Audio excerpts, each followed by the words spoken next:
اور second last حضرت عیسیٰ علیہ السلام ہے، اور لاسٹ حضرت محمد مصطفیٰ صلی اللہ علیہ وآلہ وسلم کی ذات گرامی ہے، اور آپ کا نام ہے خاتم الانبیاء، سید الانبیاء، سید المرسلین، یعنی آپ انبیاء کے سردار ہیں، آپ رسولوں کے سردار ہیں۔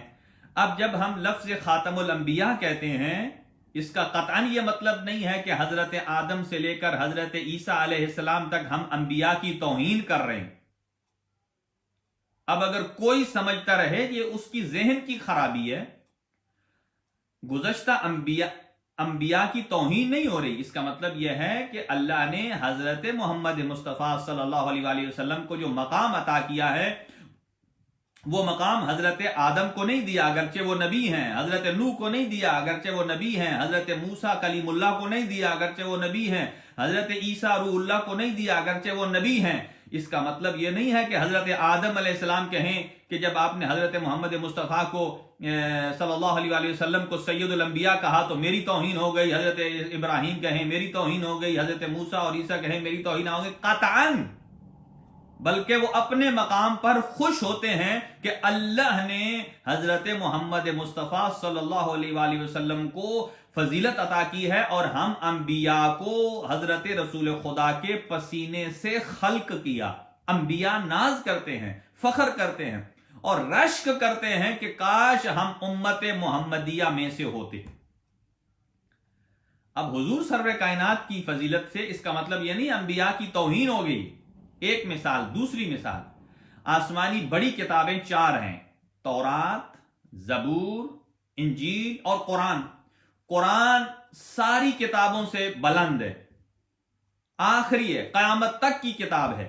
اب کوئی آدمی کہے کہ قرآن مجید کے ہم جب فضائل بیان کریں کہ قرآن اللہ کا کلام ہے، قرآن اللہ کا معجزہ ہے، قرآن رسول اللہ کا معجزہ ہے، قرآن وہ ہے کہ جس میں اللہ نے اہل بیت کے فضائل کو بیان کیا ہے، احکامات کو بیان کیا ہے، قیامت تک کی نشانیوں کو بیان کیا ہے، اصول دین ہے، فروع دین ہے۔ اگر ہم قرآن مجید کے فضائل بیان کرتے ہیں، اس کا مطلب یہ نہیں ہے کہ اہل تورات کہیں یہ تورات کی نقص ہے، اور اہل زبور کہیں یہ زبور کی توہین ہو گئی ہے، اور اہل انجیل کہیں انجیل کی توہین ہوگی۔ قطعاً ایسا نہیں ہے، اس لیے کہ قرآن کے مقابلے میں جو 3 پہلی کتابیں ہیں، اگر قرآن کے فضائل کو بیان کیا جائے، آپ شاید سمجھ رہے ہوں گے میں جس فضیلت کو بیان کرنا چاہتا ہوں، ظاہر ہے قرآن مجید سے پہلے 3 آسمانی کتابیں ہیں، اور ہر کتاب کے بعد دوسری کی نوبت کیوں آئی؟ تورات یعنی پہلے زبور میں تبدیلی آئی، تورات کی باری آئی، تورات میں تبدیلی آئی، انجیل کی باری آئی، انجیل میں تبدیلی ہوئی، اب قرآن مجید کی باری، اور قرآن مجید میں کوئی تبدیلی کا امکان ہی نہیں ہے۔ قرآن کہتا ہے لا یأتیہ الباطل من بین یدیہ ومن خلفہ، کہ قرآن اور اہل بیت ایسے ہیں کہ جن میں سے نہ قرآن آگے، جن میں سے تبدیلی اور باطل نہ کوئی قرآن میں آگے سے داخل ہو سکتا ہے، نہ کوئی اس کے ماوراء سے داخل ہو سکتا ہے، یعنی قرآن حق ہی حق ہے، اس میں بطلان آ ہی نہیں سکتا۔ اب دیکھ لیجئے، قرآن سے اگر ہم قرآن کے فضائل پڑھیں، اس کا مطلب یہ نہیں ہے کہ تورات کی توہین ہو گئی، وہ اللہ کی طرف سے اب نہیں رہی، زبور کی توہین ہو گئی، اب وہ اللہ کی طرف سے نہیں رہی، اور انجیل کی توہین ہو گئی، وہ اللہ کی طرف سے نہیں رہی۔ جب قرآن کے فضائل بیان کریں تو گزشتہ 3 کتابوں کی توہین نہیں ہوتی، تو ایسے ہی جب ہم قرآن ناطق حضرت علی ابن ابی طالب کی فضیلت بیان کرتے ہیں، اس کا ہرگز یہ مطلب نہیں ہے کہ کسی کی توہین ہو گئی ہے، کسی اور کی توہین ہو گئی ہے، کسی نہ کسی کی توہین۔ قطعاً اس کا ہمارا کام یہ ہے، ہم پازیٹیو جو اس میں سے فضیلت کا پہلو نکلتا ہے، ہم اپنے آقا و مولا کی فضیلت کو بیان کرتے ہیں، اور آقا و مولا کی فضیلت کو بیان کرنا یہ سیرت خدا بھی ہے، سیرت رسول اسلام بھی ہے، اور انداز قرآن بھی ہے۔ جو قرآن کے انداز سے آشنا ہے وہ کبھی فضائل آل محمد کا انکار نہیں کرتا۔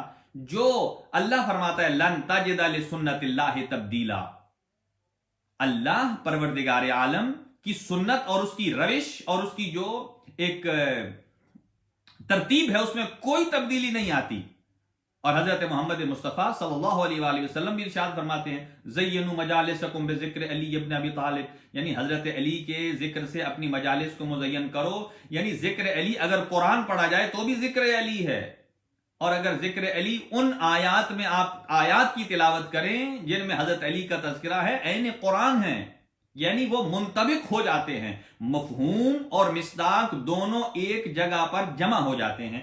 لہذا قطعاً اس کا مطلب یہ نہیں ہے کہ جب آل محمد کی شان بیان ہوتی ہے تو کسی کی توہین ہو جائے. اب کوئی خود بخود اگر سمجھتا رہے یہ اس کی کمزوری ہے، ادروائز خداوند عالم نے جو فضائل پڑھے ہیں اس کا مطلب یہ ہے. اور جتنی فضائل کی، اور خود حضرت علی علیہ السلام 4 بھائی تھے، اور ان میں سے باقی 3 بھائی حضرت علی علیہ السلام کے جو ہیں، اب فضائل حضرت علی علیہ السلام کے زیادہ ہیں، اور باقی بھائیوں نے قطعاً یہ نہیں کہا بھائی یا رسول اللہ سے جا کر شکایت کی ہو یا رسول اللہ آپ حضرت علی کے فضائل نہ پڑھیں، اگرچہ وہ ہم سے چھوٹا ہے اور آپ اس کی فضیلت بیان کرتے ہیں تو ہماری توہین ہوتی ہے. تو حضرت علی علیہ السلام کے بڑے بھائیوں کو بھی یہ اعتراض نہیں ہے، اس لیے کہ وہ جانتے ہیں کہ عدل اسی چیز کا نام ہے کہ جو صاحب فضیلت ہے اسے وہ فضیلت دی جائے، اور جو جس فضیلت کا مستحق نہیں ہے اسے نہ دی جائے، یہی عدل ہے. اور اگر کوئی صاحب فضیلت نہیں ہے اور آپ اسے کوئی فضیلت دے دیتے ہیں تو یہ عدل نہیں ہے، یہ ظلم ہے. اور 3-4 مثالیں آپ کی خدمت میں، اور ابھی آپ کی خدمت میں عرض کرتا ہوں قرآن مجید اور اس کے شان نزول کے حساب سے. اب دیکھ لیجئے ہر ایک کا اپنا مقام ہے. اب آپ حضرات قرآن مجید کی تلاوت کرتے ہیں، اپنے گھر قرآن مجید کی تلاوت کریں، اس کا اور ثواب ہے. اگر آپ مسجد میں بیٹھ کر کریں گے اس کا ثواب زیادہ ہوگا. اور اگر وہی آپ امام رضا علیہ السلام کے حرم میں بیٹھ کے تلاوت کریں، کربلا میں تلاوت کریں، مولا کائنات کے حرم میں تلاوت کریں، وہ جو روحانیت کا اثر ہے اس کا ثواب اور ہے. روضہ رسول میں جائیں اس کا اور، خانہ کعبہ میں جائیں اس کا اور زیادہ ثواب. یعنی تلاوت ایک ہی ہے لیکن مختلف جگہوں پر جانے سے اس کے ثواب میں اضافہ ہو جاتا ہے. اب ایسے ہی، اور یہ تو متفق علیہ ہے تمام کے اندر، کہ کوئی آدمی اپنے گھر میں نماز پڑھتا ہے تو اسے ایک نماز کا 10 نیکیوں کا ثواب ملے گا. کوئی محلے کی مسجد میں جاتا ہے تو 70 کا ملے گا. کوئی شہر کی مسجد میں جاتا ہے اس سے زیادہ، اور کوئی حرم ہائے مقدس میں جاتا ہے اس سے زیادہ. کوئی جامع مسجد میں جاتا ہے، اور کوئی اگر روضہ رسول پر جاتا ہے اس کا اور زیادہ ثواب. کوئی خانہ کعبہ میں اگر نماز پڑھتا ہے اس کے گرد اس کا ثواب اور زیادہ ہے. اب اس کا مطلب یہ نہیں ہے کہ جو آدمی خانہ کعبہ میں نماز پڑھ رہا ہے، یا اللہ نے جو فضیلت بیان کی ہے کعبہ میں نماز پڑھنے کی فضیلت زیادہ ہے، اس کا مطلب یہ نہیں ہے کہ روضہ رسول کی توہین ہو گئی ہے. اس کا مطلب یہ نہیں ہے روضہ امیر المومنین کی توہین ہو گئی ہے. اس کا مطلب یہ نہیں ہے کہ محلے کی مسجد، جامع مسجد، اس کی توہین ہو گئی ہے. قطعاً یہ نہیں ہے. اس کا مطلب یہ ہے کہ یہ ذات مراتب ہیں، اس کے درجات ہیں، اس کے سٹیجز ہیں. جو بلند مقام جتنا ہے اس کا مطلب یہ نہیں ہے کہ دوسرے کی توہین ہو گئی ہے. تو پاک پیغمبر صلی اللہ علیہ وآلہ وسلم کے بعد جو مقام رسول اللہ کو رسول اللہ نے حضرت علی علیہ السلام کو دیا ہے وہ مقام کسی کو نہیں ملا. حضرت علی کے علاوہ کوئی ایسا نہیں ہے جو رسول اللہ کے شانے پر سوار ہوا ہو. حضرت علی کے علاوہ کوئی ایسا نہیں ہے جس نے سب سے پہلے حضرت کے پیچھے نماز پڑھی ہو. حضرت رسول خدا نے جو ارشاد فرمایا، آپ نے فرمایا علی کے علاوہ کوئی ایسا ہے ہی نہیں کہ جب تک علی کی محبت نہ ہو وہ جنت میں چلا جائے. یہ تو خلیفہ اول نے بھی کہا. آپ نے فرمایا کہ ان علی الصراط لعقبۃ لا یجوزها الا من جاء بجواز من علی. جواز کہتے ہیں عربی میں پاسپورٹ کو، جسے آپ کہتے ہیں نا. جب تک آپ کے پاس ٹریول ڈاکومنٹ نہ ہو آپ کو فلائی نہیں کرنے دیا جاتا، وہیں آپ کو روک لیا جاتا ہے. تو محبت علی، ولایت علی ابن ابی طالب، یہ جنت میں داخل ہونے کے لیے، بلکہ اسے میں یوں کہوں کہ آپ اپنے گھر سے اگر جنت کی اڑان بھرنا چاہتے ہیں تو اس اڑان بھرنے کے لیے آپ کو حضرت علی کی محبت اور ان کی ولایت اور ان کی فضیلت پر ایمان کا پاسپورٹ چاہیے. جب تک یہ نہیں ہوگا تو جنت میں قدم نہیں رکھنے دیا جائے گا. اس لیے کہ علی تقسیم کرنے والے ہیں، اور اندر جب چلے جائیں گے تو علی ہی کے بیٹے ہیں کہ جو جنت کے سردار ہیں، جوانان جنت کے سردار ہیں. ناظرین محترم، یہ تو خود اچھا آج کل کا مزاج ایسا ہے، لوگ توہین کا پہلو خود بخود نکال لیتے ہیں، جبکہ جتنے بھی خلفاء ہیں، خلفاء نے کبھی توہین محسوس نہیں کی، کبھی توہین محسوس نہیں کی۔ جیسا کہ ایک مرتبہ رسول اللہ صلی اللہ علیہ وسلم کے بعد ایک بازار سے خلیفہ دوم گزر رہے تھے، اور امام حسن مجتبی علیہ السلام نے انہیں کہہ دیا، اے غلام زادے۔ اس کو امام اہل سنت جو ہیں احمد رضا خان بریلوی صاحب، انہوں نے لکھا ہے کہ انہوں نے کہا غلام زادے، یعنی خلیفہ دوم کے بیٹے کو کہا کہ اے غلام زادے، آپ تو غلام کے بیٹے ہیں۔ غلام زادے کا مطلب یہ ہے غلام۔ اب انہوں نے غلام کیسا کہا، یعنی رسول اللہ کا غلام کہا یا جو بھی کہا، ظاہر رسول اللہ کے مقابلے میں سارے غلام ہیں۔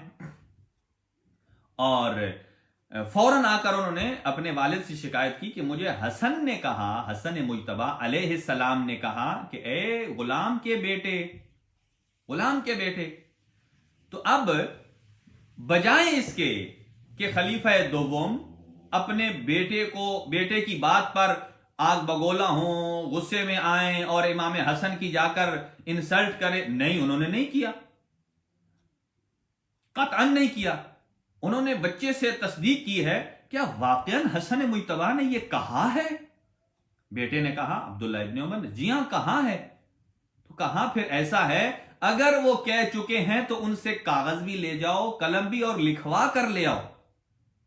یہ دیکھ لیجئے، یہ خلیفہ دوم نے کوئی توہین محسوس نہیں کی۔ یہ آج کل ایک مزاج ایسا ہے، اور جو اسلامی بھائیوں کے اندر، جو امت مسلمہ کے اندر ایک اتحاد کی فضا ہے، ایک اتفاق کی فضا ہے، اور وہ اتفاق اور اتحاد کی فضا کیسی ہے کہ اللہ پروردگار عالم سب کا رب ایک ہے، رسول اللہ سب مسلمانوں کے رسول اللہ صلی اللہ علیہ وآلہ وسلم، حضرت محمد مصطفیٰ صلی اللہ علیہ وآلہ وسلم، خانہ کعبہ سب کا ایک ہے، یعنی کہ سارے کعبۃ اللہ میں جا کر حج بیت اللہ ادا کرتے ہیں، روضہ رسول کی طرف سارے اکٹھے جاتے ہیں، اور حضرت امیر کائنات کی ذریعہ اقدس پر سارے مسلمان جاتے ہیں۔ اور آپ جب اربعین کربلا دیکھتے ہیں تو وہاں صرف کوئی امام حسین تشیع کے امام نہیں ہیں، اہل سنت کے امام آتے ہیں، اہل سنت کے جتنے لوگ ہیں وہ امام حسین کے اربعین میں شامل ہوتے ہیں پوری دنیا سے۔ اب تو یہ اربعین عالمی بن گئی ہے، یعنی انٹرنیشنل اربعین بن چکی ہے۔ تو اب اس وقت جو سوشل میڈیا پر امت مسلمہ کے اندر ایک تضاد کی کیفیت، ایک انتشار کی کیفیت کو پیدا کیا جا رہا ہے، یہ بالکل درست نہیں ہے، اور یہ ائمہ طاہرین کی سنت کے خلاف ہے، اور اصحاب کرام، اصحاب کبار، یعنی جو بڑے بڑے اصحاب ہیں، ان کی سیرت اور ان کے طرز تفکر کے بھی خلاف ہے۔ تو خلیفہ دوم نے کوئی ریاکشن نہیں کیا، وہ غصے میں نہیں آئے، انہوں نے الٹا اپنے بچے سے کہا، اے عبداللہ جاؤ، اور امام حسن مجتبی نے اگر کہا ہے تو ان سے لکھوا کر لے آؤ، اس لیے کہ وہ جب بھی کہتے ہیں وہ جوانان جنت کے سردار ہیں، ان سے لکھوا کر لے آؤ، اگر جنت میں جانا چاہتے ہو تو لے آؤ، اس کے بغیر جنت میں نہیں جگہ ملے گی۔ اور کہا عبداللہ ابن عمر نے، خلیفہ دوم کے بیٹے نے کہا کہ ٹھیک ہے میں لکھوا کے لے آتا ہوں۔ تو خلیفہ دوم نے کہا ان سے لکھوا کر لے آؤ تاکہ میں بطور سند اپنے کفن میں رکھوں گا۔ تو خلیفہ دوم اتنے احترام کے قائل تھے کہ امام حسن مجتبی کے ہاتھوں کی لکھی ہوئی تحریر کو اپنے کفن میں رکھیں، یعنی وہ یہ سمجھتے ہیں کہ اگر امام حسن مجتبی کے ہاتھ کی تحریر آپ نے کفن میں رکھی تو آپ جنت میں جائیں گے، آپ کو اجازت ملے گی، یعنی ان کی ایک ہوپ ہے۔ تو لہذا، اور اگر کسی کے دل میں امام حسن کی محبت ہو، کسی کے دل میں امام حسین کی محبت ہو، کسی کے دل میں جناب فاطمہ الزہرا، اور یہی تو فضیلت ہے، جو دل میں جو محبت کرتا ہے اس کا اعتراف کرتا ہے، اس کا اقرار کرتا ہے۔ لہذا پوری امت مسلمہ، اور چنانچہ، اور یہاں بات میں ادھوری چھوڑ دوں گا کہ جب خلیفہ دوم نے کہا کہ لکھوا کر لے آئیے، یعنی میں اس بات پر کیوں زور دے رہا ہوں کہ خلیفہ دوم نے کوئی ریاکشن نہیں کیا، وہ اسے توہین نہیں سمجھ رہے، وہ اپنے لیے ایک فضیلت سمجھ رہے ہیں، وہ اپنے لیے ایک شرف سمجھ رہے ہیں۔ اگر امام حسن مجتبی لکھ دیں تو ان کے لیے بخشش کا سامان ہو سکتا ہے، اور جب لکھوانے کے لیے گئے تو خلیفہ دوم کے بیٹے نے کہا اچھا اگر حسن مجتبی کے ہاتھ کی لکھی ہوئی سند اتنی ہی ویلیویبل ہے، اتنی ہی زبردست ہے، تو میں لکھوا کر اپنے کفن میں کیوں نہ رکھوں، اپنے بابا کو کیوں دوں؟ دیکھ لیجئے. اور وہ آئے اور امام حسن مجتبی کے پاس لکھوانے کے لیے. اور اس کے بعد پھر یہاں ایک احمد رضا بریلوی صاحب کا شعر بھی ہے، البتہ میں روزے کی حالت میں اس کو نہیں پڑھتا ہوں ابھی. تو یعنی خلیفہ دوم نے کوئی ری ایکشن نہیں کیا، انہوں نے توہین محسوس نہیں کی. وہ جانتے ہیں کہ جو مقام امام حسن مجتبی کا ہے وہ میرا نہیں ہے. وہ جانتے ہیں کہ جو اللہ نے مباہلہ میں حسن مجتبی کو رسول اللہ کا بیٹا بنا کر بھیجا ہے وہ میرا مقام نہیں ہے، وہ جانتے ہیں. لیکن آج کل کی جو ایک سوچ ہے یہ بالکل درست نہیں ہے، یہ امت مسلمہ کو بکھیرنے کے مترادف ہے. لہذا ہم ان تمام کوششوں کی مذمت کرتے ہیں جو کوششیں امت مسلمہ کو اس کے اتحاد کو پارا پارا کریں.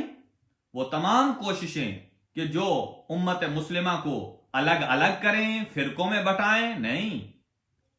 اسلام کا معنی ہی ہے تسلیم، اور اس کا معنی ہے سلامتی. سلامتی کے ساتھ ایک پرچم کے تلے جمع ہونا. ایک اور میں ایگزامپل آپ کو دیتا ہوں، اور کوئی مجھے اسے رد کر کے دکھائے،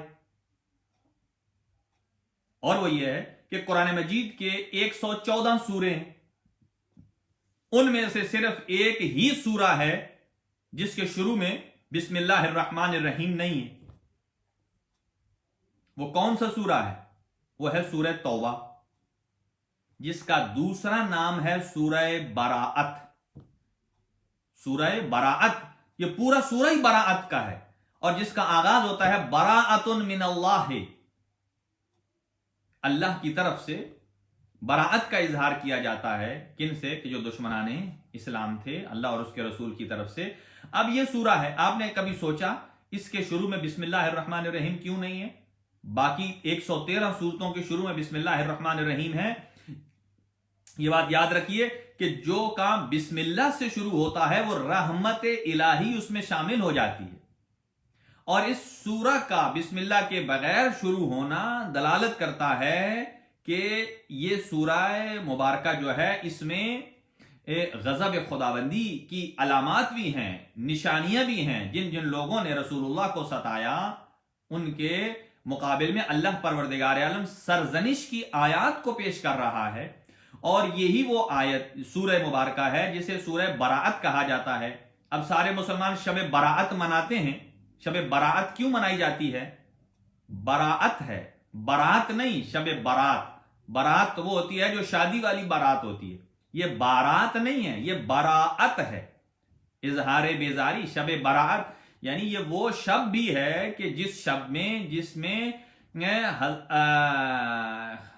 سورہ مبارکہ جو براءت ہے اللہ تعالیٰ نے جب نازل کی تو رسول اسلام صلی اللہ علیہ وآلہ وسلم نے وہ جو سورہ مبارکہ تھی سورہ براءت وہ خلیفہ اول کو دی، اور وہ تاکہ مدینہ میں لوگوں کو پہنچا کر آئیں اور مکہ میں پہنچا کر آئیں وہ. اور جیسے ہی راستے میں پہنچے مدینہ سے مکہ، تو راستے میں پہنچے تو جبرائیل نازل ہوئے، رسول خدا کے پاس. کہا ان اللہ تعالی یقرئک السلام ویخصک بالتحیۃ والاکرام، اللہ درود و سلام کے ساتھ مخصوص کرتا ہے. اللہ نے فرمایا لا یبلغ ہذہ السورہ، اس سورت کو کوئی پیش نہیں کر سکتا الا انت او منکا، یا آپ خود جائیں سورہ براءت کی تبلیغ کے لیے یا اسے بھیجیں جو آپ میں سے ہے. جیسے فرمایا حسین منی و انا من الحسین، میں حسین سے، حسین مجھ سے، علی رسول سے اور رسول علی سے. کہا آپ یا خود جائیے یا وہ جو آپ میں سے ہے جائے. تو رسول خدا صلی اللہ علیہ وآلہ وسلم نے اس کا کوئی انکار نہیں کر سکتا. ایز اے اسلام یہاں کسی کی توہین مراد نہیں ہے، اللہ کا کلام مد نظر رکھیے.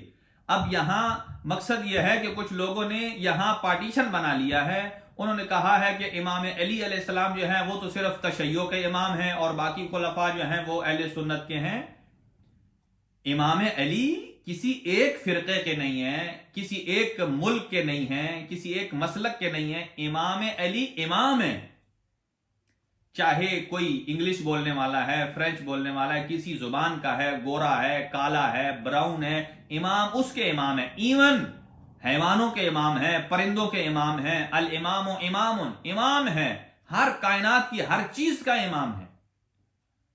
تو سورہ برات کو جب بھیجا تو برات کے لیے تو جب جبرائیل آئے تو رسول خدا نے حضرت علی علیہ السلام کو بھیجا اور کہا جائیے اور خلیفہ اول سے، ابھی وہ پہنچے ہوئے نہیں ہیں، اس سے پہلے آپ ان سے مل جائیں گے اور یہ سورہ مبارکہ ان سے لے کر انہیں واپس بھیج دیں اور آپ خود اس کی تبلیغ کے لیے جائیں. ابھی یہ جو سورہ مبارکہ برات لی ہے، ابھی خلیفہ اول نے واپس آ کر ایک بات رسول اللہ صلی اللہ علیہ وسلم سے پوچھی ہے، کنز الامال میں یہ موجود ہے. کہا یا رسول اللہ، اگر آپ نے علی کو ہی بھیجنا تھا تو آپ مجھے پہلے سے نہ بھیجتے، پہلے ہی انہیں بھیج دیتے. آپ نے فرمایا نہیں، میں نے جو کام کیا ہے آپ کو پتا ہے، وما ینطق عن الہویٰ، میں اپنی مرضی سے تو کرتا نہیں ہوں، جیسے اللہ تعالیٰ کہتا ہے میں ویسے کر دیتا ہوں. اور انہوں نے کہا ٹھیک ہے. اب یہاں پر خلیفہ اول کو کوئی اعتراض نہیں ہے، وہ حضرت محمد مصطفیٰ صلی اللہ علیہ وآلہ وسلم پر انہوں نے اس بات کو تسلیم کیا، اور چونکہ رسول اللہ اللہ کی طرف سے کہتے ہیں، انہوں نے کوئی ریئیکشن نہیں کیا اور کوئی پریشانی کا اظہار نہیں کیا. یہ نہیں کہا کہ میری توہین ہو گئی ہے کہ آپ نے حضرت علی کو بھیج دیا، میری توہین ہو گئی ہے. قطعاً یہ ایسا مسئلہ نہیں ہے کہ جس پر امت مسلمہ بکھر جائے. جب خلیفہ اول کو کوئی اعتراض نہیں ہے تو 1400 سال کے بعد آج نہ ہم اس اعتراض کو پیش کر رہے ہیں. یہ حضرت علی علیہ السلام کی ایک فضیلت بھی ہے، یعنی دونوں پہلو اس میں سامنے آ رہے ہیں، تو ہم اس پہلو کو لیتے ہیں کہ جو جوڑنے والا پہلو ہے، نہ کہ توڑنے والا پہلو ہے. بلکہ مکتب اہل بیت تو جوڑنے کا کام کرتا ہے، اور مکتب اہل بیت کے پاس ہی ایک ایسی شخصیت ہے کہ جو ایسی ہے کہ جس پر تمام امت مسلمہ متفق ہے، وہ ہے حضرت علی ابن ابی طالب علیہ السلام کی ذات بابرکت. لہذا قرآن مجید میں جتنے فضائل بیان کیے گئے ہیں، اور ہر امام نے، یعنی چاہے امام اعظم ہوں، امام ابو حنیفہ ہوں، امام شافعی ہوں، انہوں نے جو فضائل بیان کیے ہیں، اب اس کی میں ایک مثال آپ کی خدمت میں رکھ دیتا ہوں، اور وہ یہ ہے، یہ ایک آیہ مجیدہ کو میں پیش کروں گا، شاید اتنا وقت رہے، کہ کچھ ایسی خصوصیات ہیں جو دیگر اصحاب کی نہیں ہیں. خود اصحاب، اب جیسا کہ نماز میں درود شریف، اب نماز میں جو درود شریف پڑھنا ہے وہ درود شریف اللہم صلی علی محمد و آل محمد، یا محمد و علی آل محمد، جس طرح ہمارے برادران پڑھتے ہیں. رسول پاک پر درود ہے اور ان کی آل پاک پر توہین درود ہے. اب یہ درود اگر کوئی اہل سنت کا ہے وہ بھی پڑھتا ہے، اہل تشیع کا ہے وہ بھی پڑھتا ہے، حنفی ہے، مالکی ہے، شافعی ہے، حنبلی، جو بھی ہے پڑھے گا، چونکہ یہ ایک ایسی چیز. اچھا، اگر کوئی درود نہ پڑھے، اگر کوئی مثال کے طور پر مثلا حضرت ابو ذر غفاری صحابی ہیں، اگر کوئی العیاذ باللہ، یعنی کہ میں اس کے ساتھ کہہ رہا ہوں مثال میں تسامح نہ ہو، کہ اگر کوئی حضرت ابو ذر پر صلوات پڑھے نماز میں، ظاہر ہے وہ صحابی ہیں، قبول نہیں ہے، اس لیے کہ ہم نے وہ کام کرنا ہے جسے اللہ نے قرآن میں کہا ہے، اور سارے مسلمان اس پر ایگری کرتے ہیں. اور اس میں مختلف، میں ایک دو روایات پڑھ دیتا ہوں آپ کی خدمت میں، اور مجھے ایک کلام جو ہے امام شافعی کا، اب دیکھ لیں امام شافعی آج سے کتنا عرصہ پہلے گزر چکے ہیں، اور انہوں نے جو کلام لکھا وہ کلام آج بھی ان کے مزار کے اندر لکھا ہوا ہے. امام شافعی تو فضیلت بیان کر رہے ہیں آل محمد کی. اب آل محمد کی فضیلت، امام شافعی کے ساتھ بھی یہی سلوک ہوا. امام شافعی محمد و آل محمد کے فضائل بیان کر رہے تھے، اور لوگوں نے امام شافعی کو بھی کہنا شروع کر دیا یہ رافضی ہو گئے، یہ اصحاب کی توہین کرنے والے. تو امام شافعی کہاں جائیں؟ کوئی جو حق بیان کرتا ہے، اس کا مطلب یہ نہیں ہے کہ اصحاب کی توہین. اصحاب کا اپنا مقام، آل کا اپنا مقام، جو مقام آل کا ہے وہ کسی اور کا ہو نہیں سکتا.